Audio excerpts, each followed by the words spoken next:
Hello everyone, कैसे हैं आप सभी। आई होप कि आप बढ़िया होंगे, मस्त होंगे, स्वस्थ होंगे और अपनी पढ़ाई में व्यस्त होंगे। देखिए आप हमारे पीछे छोटे छोटे बच्चों को देख रहे हैं, ये सभी बच्चे क्लास 6 के बच्चे हैं। आज देखिए हिंदी दिवस और हिंदी दिवस के शुभ अवसर पर इनसे हिंदी पढ़वाएंगे। क्या आप लोग हिंदी पढ़ते हैं, बताइए। सही पढ़ता है। इसमें कितने लोग हिंदी पढ़ लेते हैं? सभी लोग पढ़ लेते हैं। चलिए बारी बारी सबसे हिंदी पढ़वा रहे हैं और जिसका भी हिंदी सबसे अच्छा लगे आपको कमेंट में बताइएगा। तो चलिए आज आप आगे जी यहाँ से, और इसको यहाँ माइक लगाइए, माइक को यहाँ सेट करिए। और हिंदी पढ़ते हैं कि नहीं? पढ़ते। सच में? चलिए इसको ले लीजिए आप। सही बच्चे शांत रहे, हिंदी पढ़ लेते हैं। चलिए हिंदी ले लीजिए आप, जोर जोर से पढ़ना है। कौन सा चैप्टर थे आपको?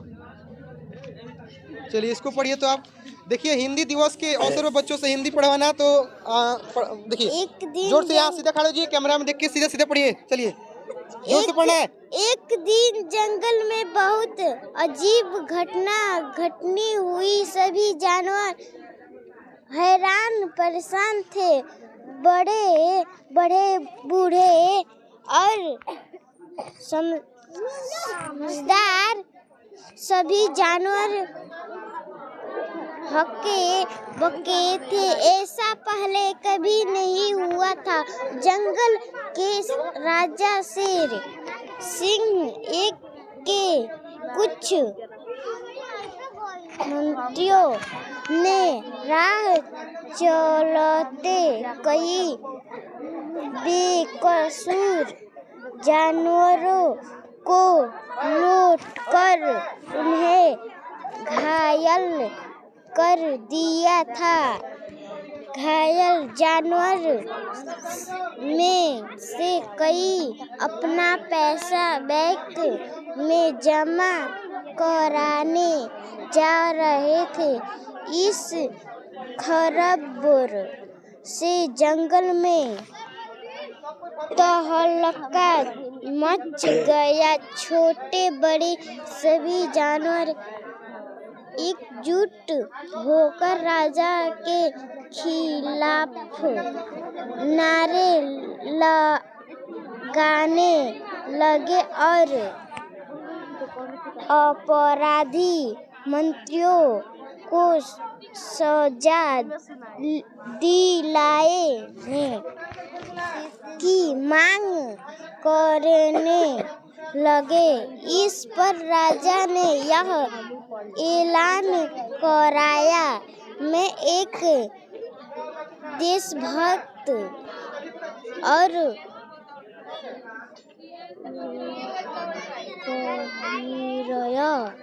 राजा हो अंत, इसलिए मेरे मंत्री गलत काम कर ही नहीं सकते। किसी शत्रु ने हमें बदनाम करने के लिए यह झूठी खबर फैला दी है। हम इसकी जांच पड़ताल कर रहे थे। चलिए काफी सुंदर, उन्होंने काफी अच्छा पढ़ा। क्या नाम है? नाम बताओ सबसे पहले। सन्या। सन्या कैसी पढ़ी बताइएगा आप लोग। आज इधर क्या नाम है? यहाँ से जाओ, ठीक है। चलिए लाइन में इसको लगाइए, तो यहाँ सेट करिए। छोड़ो छोड़ो छोड़ो छोड़ो। क्या नाम है? नाम बताओ सबसे पहले। नंदिनी। नंदिनी हिंदी पढ़ लेती है? पढ़वा दें? चलिए इसको पढ़ के सुनिए। प्रदूषण आपका टॉपिक है, प्रदूषण से पढ़िए, तो देखते हैं आप कैसे पढ़िए। जोर से पढ़ना है आपको। रोहन गांव से अपनी पिता और के पास शहर में आया। उसका दाखिला उसके पिता ने अच्छे स्कूल में करवा दिया। वह प्रति साफ सुथरा एवं सुंदर बनाकर तैयार होकर और स्कूल जाता, किंतु जब वह वापस लौटता तो बदसूरत सा नजारा आता। शरीर पर जमी हुई धूल, बिखरे बाल, काले कपड़े व मोथले हाथ पैर के देखकर लगता जैसा वह कोई दिन से नहाकर नहीं था। एक दिन वह स्कूल से आते ही अपने माँ को आंचल में छिपकर रोने लगा। उसे रोते देख माँ को बड़ी चिंता हुआ। माँ ने पूछा, क्या बात है बेटा? माँ, मुझे यह नहीं पढ़ना, मैं तो वापस दादी जी के पास गाँव जाना चाहता हूँ। रोहन ने रोते हुए कहा, किंतु बेटा क्या बात है? किसी शिक्षक अथवा सहपाठी मित्रों ने तुमसे कुछ कहा? माँ ने पूछा। नहीं माँ, ऐसे कोई बात नहीं है। सभी मुझे खूब प्यार करते हैं और हम सभी मित्रों मिल जुलकर पढ़ते तथा खेलते हैं, किंतु यह शहर अच्छा नहीं है। उसकी बात सुनकर माँ को बड़ा आश्चर्य हुआ। वह बोली, क्या बेटा, क्या हुआ है? इस शहर के अच्छे भला शहर है, बड़े बड़े मकान हैं, ऊंची ऊंची इमारतें हैं तथा लंबी चौड़ी सड़कें भी है। मोटर, बस, रेल, वायुयान आदि भी है। बड़े बड़े दुकानें तथा कारखाने है। इतना अच्छा शहर है और तुम कहते हो कि शहर अच्छा नहीं है। रोहन गुस्से से बोला, माँ, स्थान पर कचड़े को डर लगे है। गटर का गंदा पानी सड़कों पर फैला रहा है।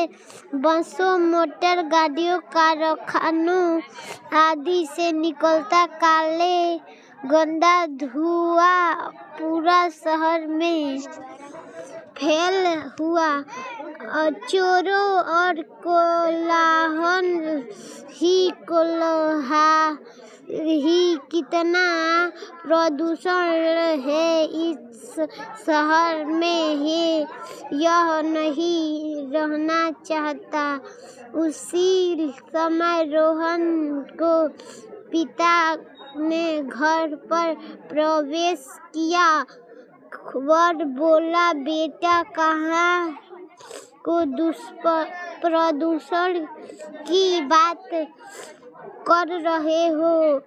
रोहन अपने पिता को देखकर कुछ सहमा और बोला, और कहाँ के दोपहर की इस शहर के दोपहर की बात कर रहा हूँ। यह चोरों और सुंदर वायु, गंदा पानी, प्रदूषित आकाश एवं भूमि अर्थात चोरों के प्रदूषण है।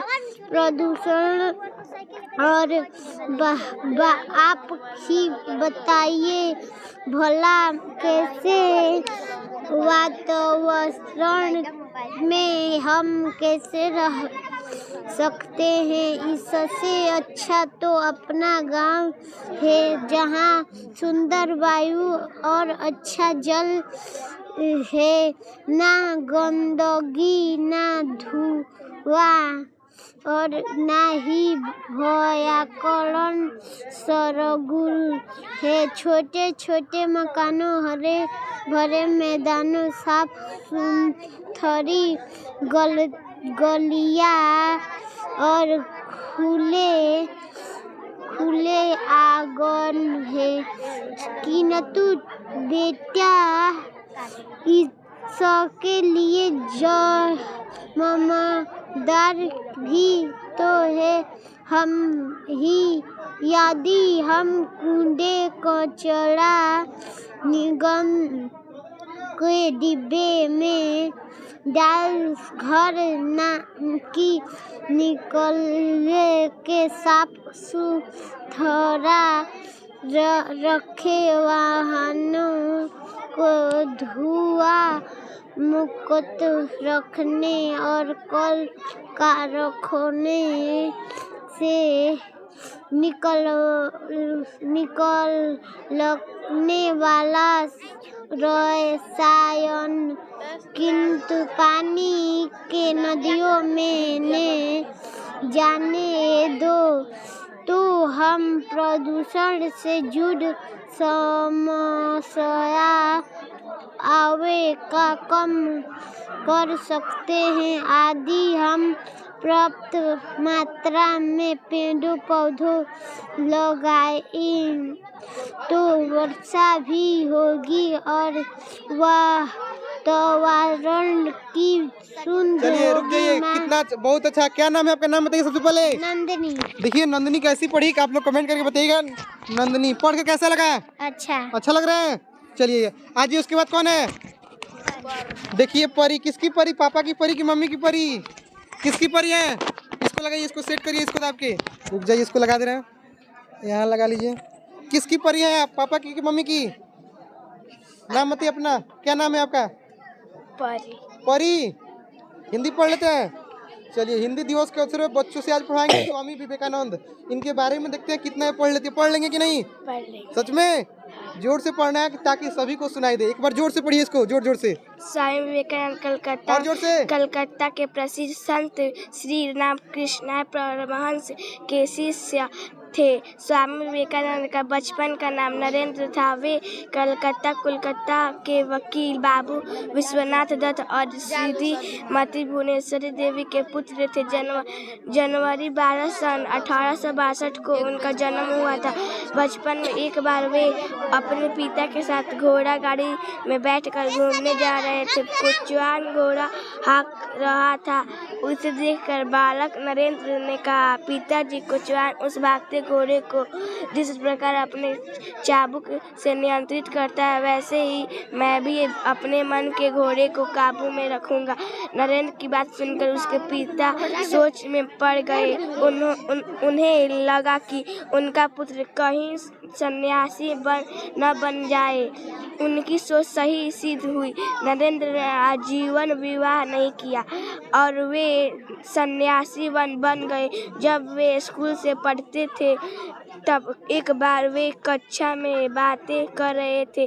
कक्षा में उनका मन पढ़ने में नहीं लगता था, लेकिन जब उनसे अध्यापक ने प्रश्न पूछा तो उन्होंने सही उत्तर दे दिया, जबकि बाकी बच्चों ने उत्तर गलत दिया। इस पर अध्यापक ने सभी बच्चों को बेंच पर खड़ा कर दिया। उनके साथ नरेंद्र भी खड़ा हो गए। जब अध्यापक ने उनसे बेंच पर खड़े होने की वजह पूछी तो उन्होंने कहा, मैं आपके प्रश्न का उत्तर जानता था, पर मैं इन्हें बातों में लगा रखा था, जिसकी वजह से इन्होंने गलत उत्तर दिया। इसका अपराध तो मैं भी क्या किया, सजा मुझे भी मिलनी चाहिए। नरेंद्र की बात सुनकर अध्यापक ने कहा, बच्चों, जिस प्रकार बच्चे में अपनी गलतियां स्वीकार करने की शक्ति होती है, वह एक दिन बड़ा आदमी बनता है। अध्यापक ने सभी को क्षमा कर दिया। अध्यापक का कथन सही सिद्ध हुआ। वही बालक नरेंद्र देश विदेश के भारतीय संस्कृति की पताका फहराने वाला एक सिद्ध हुआ। महान युवा स्वामी विवेकानंद कहलाया।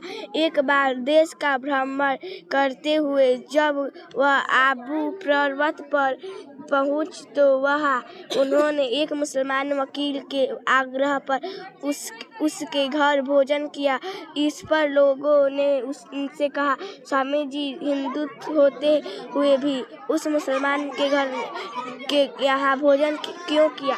स्वामी विवेकानंद ने उत्तर दिया, जो लोग मनुष्य को मनुष्य ना समझ उसे धर्म के आधार पर बांटते हैं तथा उसे प्रेम न करके उसे घृणा करते हैं, वे भगवान के अपराधी हैं।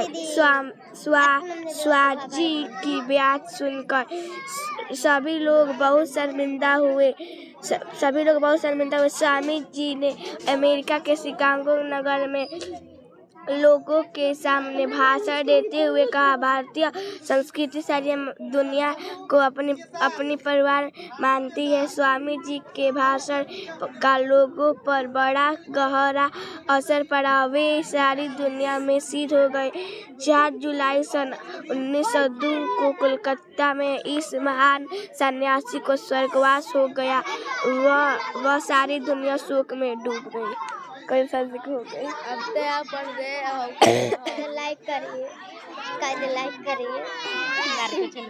ए तू हो लक्ष्मी नारे अब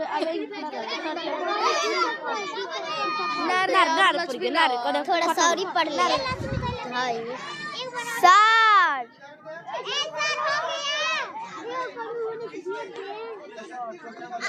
पढ़ ले सारे अभी जो कर नहीं पढ़े ना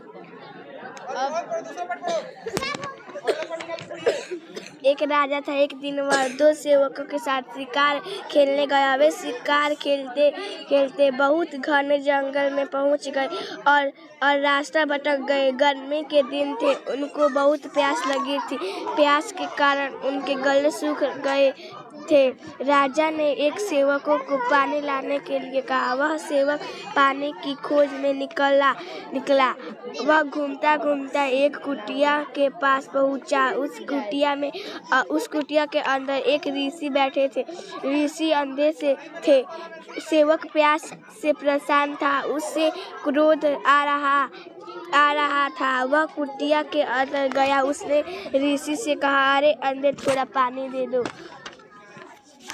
ऋषि ने कहा, मेरे पास पानी नहीं है, चले जाओ यहाँ से। सेवक को बहुत क्रोध आया। वह क्रोधित होकर राजा के पास गया और कहा, एक ऋषि के पास पानी था, परंतु उसने पानी देने के लिए मना कर दिया। राजा ने दूसरे सेवक को भेजा। वह वहाँ पहुँचा और उसने कड़कड़ कहा, क्यों रे अंधे, तुम पानी देने के लिए क्यों मना कर दिया? क्या तू नहीं जानता है कि हम राजा के आदमी हैं और राजा भी हमारे साथ है? ऋषि ने कहा, जाओ अपना काम करो, अपने राजा से कहो कि मैं पानी नहीं देता।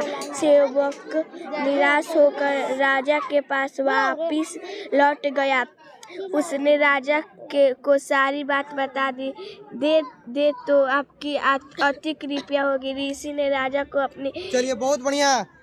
परी ने तो काफी अच्छा पढ़ा। कैसा लग रहा है पढ़ने के बाद? अच्छा। घर पर कितने घंटा पढ़ते हैं आप?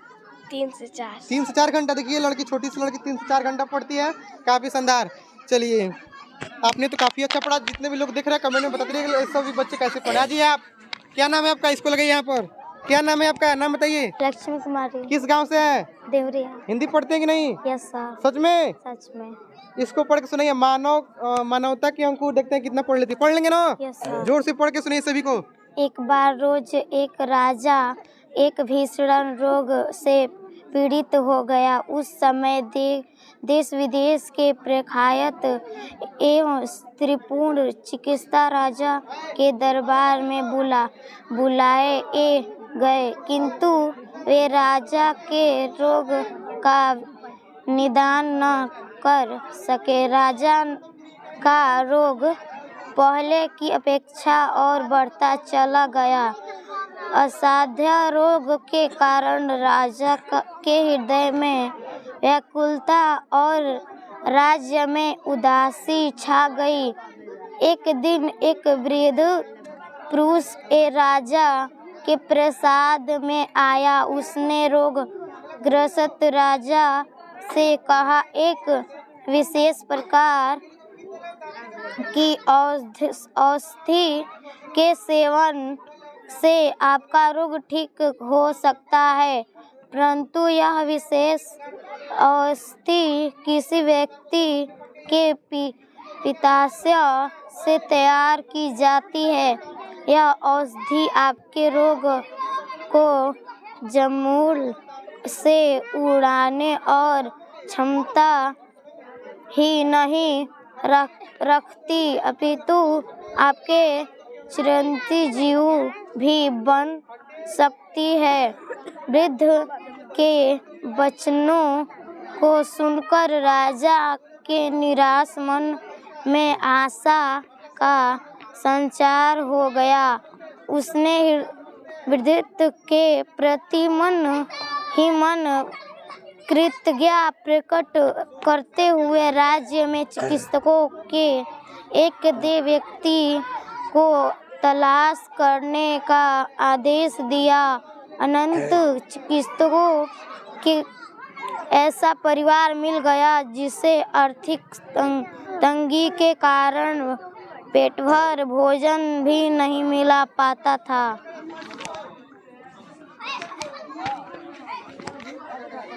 इस परिवार में केवल 3 सदस्य थे, एक लड़का और उसके माता पिता। चिकित्सकों ने लड़कों के माता पिता को अपार धन देने का प्रलोभन देकर उनके एकमात्र पुत्र को खरीदने का प्रस्ताव रख। धन की लालसा में माता पिता की आंखों पर पर्दा डाल दिया। धन के मोह के सम्मुख उनका पुत्र मोह फीका पड़ गया और उन्होंने घर के दीपक के चिकित्सकों के हाथों बेच दिया। चिकित्सकों के लड़कों को राजा के सामने लेकर आए। राजा ने लड़के का पित्ताशय लेने का विषय में राज पुरोहित से बात की। पुरोहित ने कहा, राजन, यद्यपि देश सर्वव्यापी होते हैं, किंतु उसका शासक उससे भी बड़ा होता है, क्योंकि वह देश की रक्षा करता है और उसकी समृद्धि के लिए प्रयास करता है। ऐसे शासक के लिए किसी व्यक्ति की बलि देना कोई अपराध नहीं। पुरोहित में वचनों की सुनकर लड़कों को राजा के सम्मुख खड़ा कर दिया। देखिए, क्या नाम है? लक्ष्मी। Yes sir. लक्ष्मी ने तो काफी अच्छा पढ़ा। आपको लक्ष्मी का पढ़ाया हुआ कैसा लगा कमेंट में बताइएगा। चलिए आगे दूसरे बच्चों से पढ़ाते हैं। कौन है आगे? आ जाइए आ जाइए। आ जाओ अंजलि, इधर आओ अंजलि।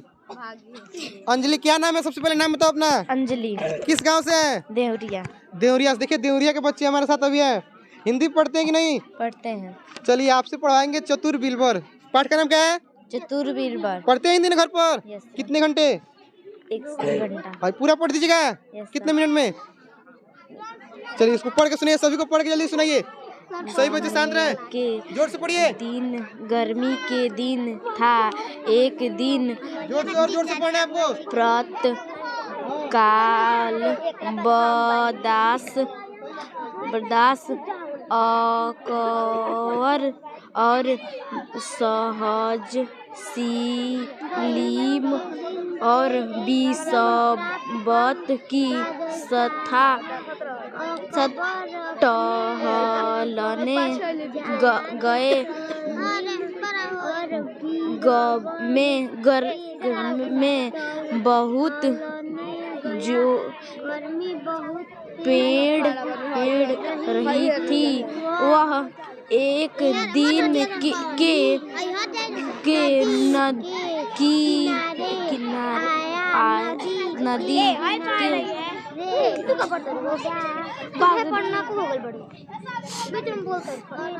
नदी के किनारे एक पेड़ था। वह 3 पेड़ की छड़ा में बड़े गए। कुछ देश बाद अकबर ने कहा, चलो हम नदी में नहाते हैं। बीरबल ने अपना हाथ नदी के पानी में डुबाया और कहा, या तो बहुत ठंडा पानी है, जहपना ही अपना चाहे तो इसमें नहा सकते हैं, लेकिन मैं नहीं नहा सकूं। चलिए बहुत बढ़िया। क्या नाम है आपका? नाम बताइए सबसे पहले। अंजलि। अंजलि ने तो काफी शानदार पढ़ा। अंजलि घर पर कितने घंटे पढ़ते हैं बताइए? कितना घंटा? 1 से 2 घंटा। 1 से 2 घंटा। अब पढ़ना है आपको 3 घंटा, ठीक है ना? काफी शानदार। चलिए पढ़ते हैं। ठीक है, अंजलि पढ़ती है, काफी अच्छा पढ़ी। और जितने भी लोग देख रहे हैं बताइए अंजलि कैसी पढ़ी। आगे बताइए क्या नाम है आपका? देखिए सोनी। किस गांव से हैं? रूपी बघई की सोनी जुड़ चुकी है। पढ़ते हैं घर पर कितने घंटा? 2 से 3 घंटा। कितना घंटा? 2 से 3 घंटा। 2 से 3 घंटा पढ़ते हैं। चलिए काफी शानदार। आप पढ़ लीजिएगा, दे आपको पढ़ने के लिए। घर में पढ़ते हैं ना सही में? चलिए आपका टॉपिक आज का है, आप पढ़िए न्याय। क्या पढ़ना है आपको? तीसरा पाठ पढ़ना, न्याय पढ़िए। तो जल्दी से जोर से पढ़िए ताकि सभी को सुनाई दे। एक दिन जंगल में बहुत घटना घटी हुई। सभी जानवर हैरान परेशान थे। बड़े बूढ़ और समझदार सभी जानवर कक्के बक्के थे। ऐसा पहले कभी नहीं हुआ था। जंगल के राजा शेर सिंह के कुछ मंत्रियों ने राह चलते कई बेकसूर जानवरों को लूटकर उन्हें घायल कर दिया था। घायल जानवरों में से कई अपना पैसा बैंक में जमा कराने जा रहे थे। इस खबर से जंगल में तहलका मच गया। छोटे बड़े सभी जानवर एकजुट होकर राजा के खिलाफ नारे लगाने लगे और अपराधी मंत्रियों को सजा दिलाने की मांग करने लगे। इस पर राजा ने ऐलान कराना, मैं देश काफी शानदार। आपने तो काफी अच्छा। सभी जितने भी लोग देख रहे हैं बताइए आज कौन सा दिवस है? बताइए आप सभी। हिंदी दिवस। तो हिंदी बोलते हैं भोजपुरी? हिंदी बोलते हैं। हिंदी पूछे आपसे, आप सभी का नाम क्या है? किस गांव से आप सभी? भोजपुरी बोलते हैं आप लोग? बोलते हैं कि नहीं भोजपुरी? बोलते हैं। भोजपुरी बोलिएगा, कोई दिक्कत नहीं है, घर पर बोलिएगा। चलिए आगे आइए। कौन है आगे? आप बताइए हिंदी पढ़ते हैं कि नहीं? आज आपको सुनाना है कहानी, आग की कहानी, ठीक है ना? आप इसको पहले लगाइए, यहाँ पे रुक जाइए और आपको आग की कहानी सुना दीजिए कि नहीं? सुना दे। सच में? Yes sir. चलिए पढ़िए इसको, तो पढ़ के सुनिए जोर से सभी को। बात तब की है जब आदमी जंगलों और पहाड़ों में रहता था। तब आदमी आग के बारे में नहीं जानता था।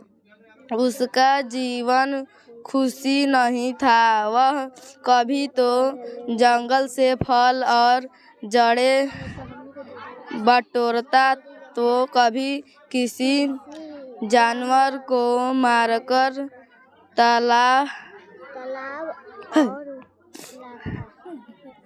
तला और उसके कच्चा ही खा जाता। जब कभी जंगल में आग लग जाती थी तो दूर दूर तक फैल जाती थी और आदमी को वहाँ से भागना पड़ता था। वह न तो आग जला सकता था न बुझा सकता था। इससे भी आदमी दुखी रहता था। धीरे धीरे आदमी ने आग का प्रयोग सीखा। अब वह जलते जंगल से कोई लकड़ी उठा लेता था। आग बुझाने से पहले वह दूसरी लकड़ी आग पर रखकर जला लेता था। हजारों साल तक आदमी ने इसी तरह आग को बचाकर रखा। फिर इसकी भी जरूरत नहीं रही। आदमी ने पत्थरों को रगड़कर आग जलाना सीखा। इससे एक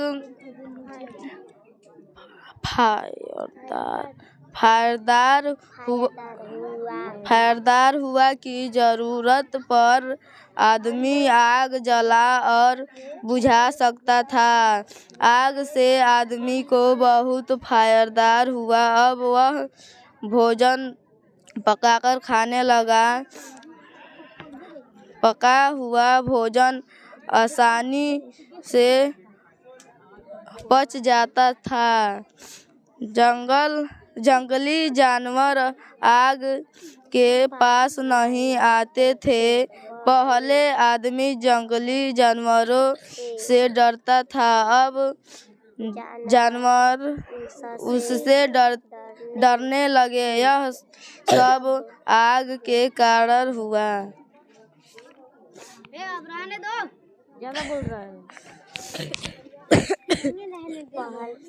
पहले आदमी मिट्टी के बर्तन बनाता था। अब वह इन